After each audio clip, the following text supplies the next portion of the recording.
প্রশান্ত কাকা নমস্কার। দেখো এই মানুষটা, দেখো বাবার বয়সী লোক, আমাদের বাবার বয়সী, এই বড় বড় বোঝা নিয়ে এই ঘন জঙ্গলের মধ্যে দেখো দই বিক্রি করে বেড়াচ্ছে।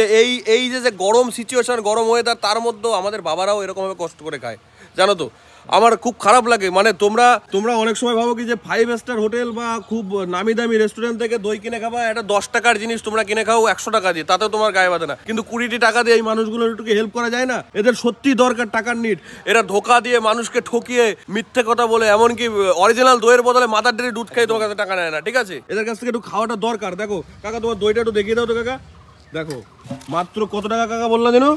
30 টাকায়। দেখো তো, আমি এই মাত্র খেলাম। 30 টাকা তো আমিও খেয়েছি, সেই খেতে টেস্ট কি আলাদা লেভেলের টেস্ট। এনাদের মতো মানুষ দেখলে পরে একটুখানি কিনো। কলকাতার দোকানে এত ভালো ভালো দিতে পারে, বড় বড় মিষ্টির দোকানে এসি বসিয়ে কাজ বসিয়ে গাদা গাদা দাম নেয়। আরে কোয়ালিটিটা দেখো, কি খাচ্ছ দেখো। ওরা তো ভেজাল মাদার ডেয়ারি দুধ দিয়ে বানায়, নিজের খাঁটি গরুর দুধ দিয়ে দই বানাচ্ছে, কোনো ভেজাল নেই, কোনো ভেজাল নেই।